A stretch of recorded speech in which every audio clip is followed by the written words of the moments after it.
And these effects all occur without residency restrictions. So this is before residency restrictions are even put in place. Thus, the registries do not physically remove people from community relations. They are powerful means of producing stigma that removes people in other ways. Pocket parks share in the strategy of physical removal accomplished with imprisonment while building on the stigmatization of registration as a sex offender. Pocket parks not only increase the chances that someone convicted of a sex offense will become homeless, but they also exacerbate the difficulties that already come with a felony conviction. And this is a litany that's becoming more and more familiar to people in the US, I've noticed lately, but some of the problems that people who have been convicted of a felony face after they serve their time in finding or sustaining a job, gaining access to education, maintaining or reestablishing familial relationships, and or fulfilling family obligations, and creating and sustaining friendships. While it may be tempting to think that someone who's committed a sex offense deserves all of these negative consequences and more, the research on residency restrictions as well as incarceration registries should give us pause. These strategies are not making us safer, while they seem to effectively feed and perhaps even kindle rather than sate desires for revenge. So why don't these pocket parks make us safer? Why aren't these strategies making us safer? Butler's recent work, so Judith Butler's recent work on precariousness and precarity illuminates why attempting to eliminate those who are seen as sources of threat to a community is ineffective at making us safer.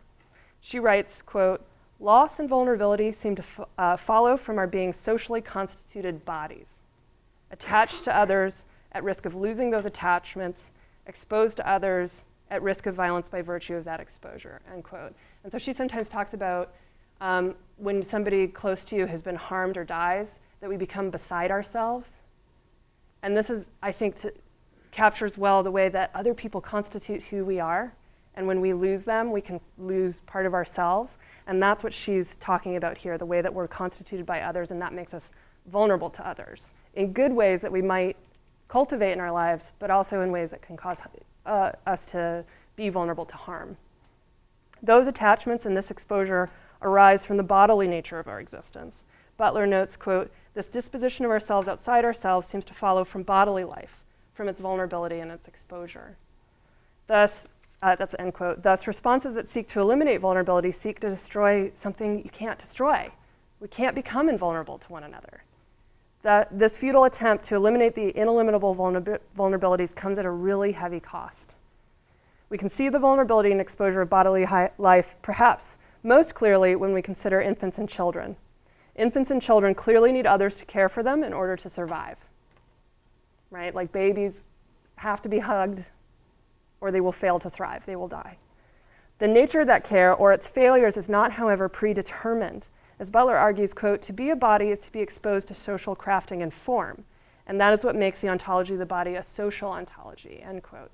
And so how we hug babies is socially formed, right? The practices we have for caring for one another, those are social practices formed by the context that we're in. Thus, we must acknowledge that the fact of children's dependence is not what makes them vulnerable to sexual abuse and assault. Children's vulnerability to sexual abuse and assault is part of our social ontology. That is, the way we organize our lives. As Butler writes, quote, "How interdependence is avowed or disavowed, and instituted or not, has concrete implications for who survives, who thrives, who barely makes it, and who is eliminated or left to die," end quote. In other words, we must look to how children's dependency is avowed or disavowed, and instituted or not, to understand why sexual abuse occurs. Our current predominant response to child sexual abuse our responses do not undertake such work to try to understand the social ontology. Indeed, while the making homeless of persons convicted of sex offenses shows how exposed adults are to social practices, it doesn't make children safer. Adults who cannot find legal housing in proximity to their family and friends, a job, and needed services, like many adults on sex offender registries in the era of residency restrictions, are adults whose vulnerability is exploited with the result that their lives are less livable. Ostensibly, the vulnerability of those convicted of sex offenses is so exploited as a response to the harm they have committed, right? They brought this on themselves. And yet, such responses are ineffective at reducing future harm to children or helping those who have already been harmed. As noted above, these responses seem much more engaged in revenge, Butler helps us to understand why revenge is ultimately at odds with redressing or preventing harm. Butler argues, quote, "The reason I am not free to destroy another, and indeed why nations are not finally free to destroy one another, is not only because it will lead to further destructive consequences," so not only because of the cycle of violence. That is doubtless true. But what may finally be more true is that the subject I am is bound to the subject I am not, that we each have the power to destroy and to be destroyed, and that we are bound to one another in this power and this precariousness. In this sense, we are all precarious lives. End of that quote. Butler argues that we are not free to eliminate all threats to us, not just because of the mutually assured destruction of cycles of violence, so the escalation of violence that can happen, that ends up, this is the classic nuclear holocaust, right? If we start the nuclear war, we're all gonna die. That kind of cycle of violence. Though she acknowledges the power of that cycle, her more pressing point is that we are not free to eliminate threats in this way due to our mutual vulnerability. We are constrained by this relationship to the other, and our responses to harm must acknowledge this constraint if we seek to change our social ontology, that is, the way we organize lives. So I'm saying if we want to end child abuse, we're going to have to organize our lives differently, and we're going to have to organize it with acknowledgement of our mutual vulnerability to one another.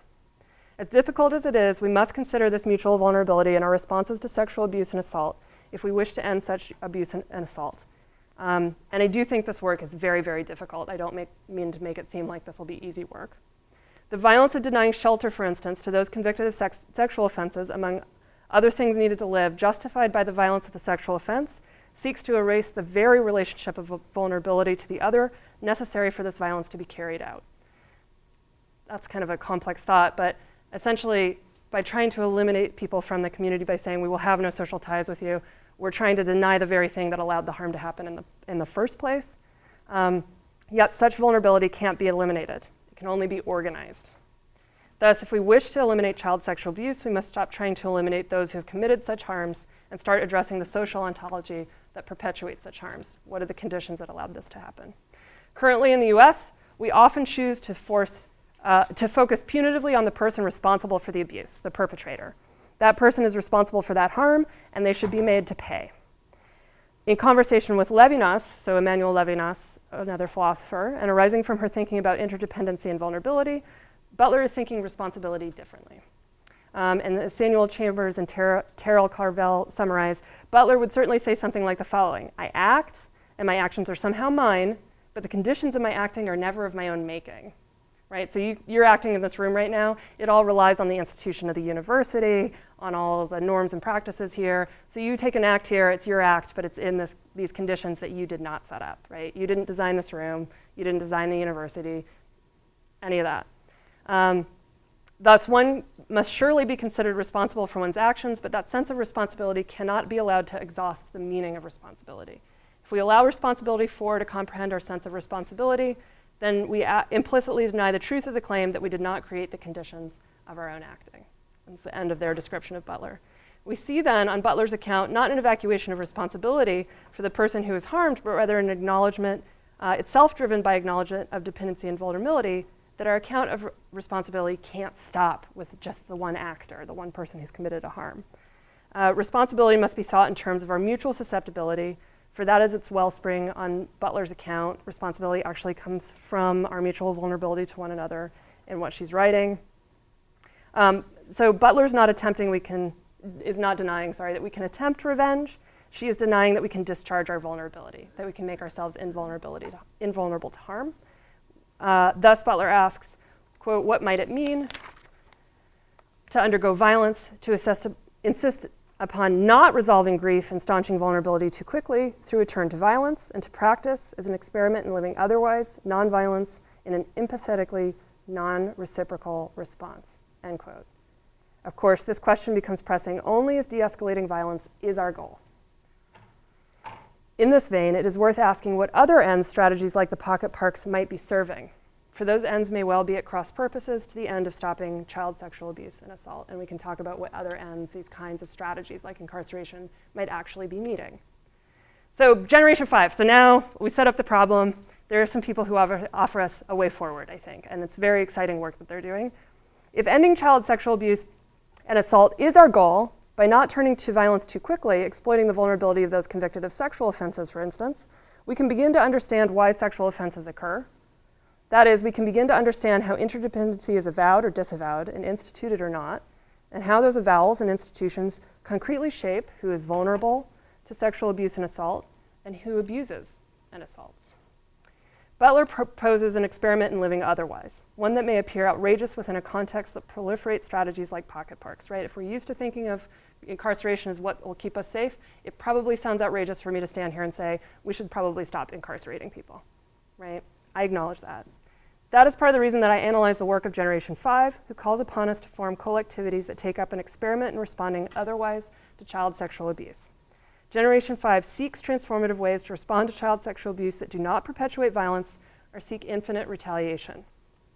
This organization can help us to understand and imagine what empathically non-reciprocal responses, that is, responses not aimed at settling a score, might look like. Generation 5's work can help us move from outrage at the suggestion that we see our responsibility in our injury to seeing safety in such a response. Driven by their experience of violence, even within activist communities, Generation 5 has developed 3 core principles that guide their transformative justice approach to child sexual abuse that are in striking contrast to strategies like pocket parks. So here I'm going to just read their 3 strategies. Individual, or their 3 sort of, their desiderata, that's their principles that guide their work. Individual and collective liberation are equally important, mutually supportive, and fundamentally intertwined. The achievement of one is impossible without the achievement of the other. So individual and collective liberation have to happen together. The conditions that allow violence to occur must be transformed in order to achieve justice in individual instances of violence. Therefore, transformative justice is both a liberating politic and an approach for securing justice. State and systematic responses to violence, including the criminal legal system and child welfare agencies, not only fail to advance individual and collective justice, but also condone and perpetuate cycles of violence. So that's the end of their 3 principles. Rather than dehumanizing individuals, Generation 5 understands child sexual abuse within an unjust state of affairs and seeks to create the conditions for accountability. As I understand it, transformative justice approaches take seriously the power of our social ontology, the way we're organizing our collective life together, to craft the lives we lead, the actions we can take, as well as the actions we desire to take, and how our lives will be shaped by those actions. To that point, they observe, quote, despite virtual consensus condemning child sexual abuse, we are unable to prevent it and have little available to effectively respond to it. Further, they note, quote, the most common response to violence is collusion, knowing violence is happening and allowing it to happen. So this is by far and away the most common response that people have to knowing that sexual abuse or assault is happening to a child, is they don't do anything about it. As Therese Costello, director of the National Resource Center for Child Protective Services, illuminatingly commented in a 2008 article in Time, quote, professionals want to advocate for their clients, but they also know the reality of the public child welfare system. There is a natural professional dilemma when you see a kid and think, I should make a report, but you're not sure you want to subject the child to that system, end quote. Generation 5 questions the naturalness of this dilemma by questioning why we have a state system charged with child welfare that compounds children's unsafety, right? Why should we be worried about calling child protective services? Why should we be worried that that'll make the child less safe?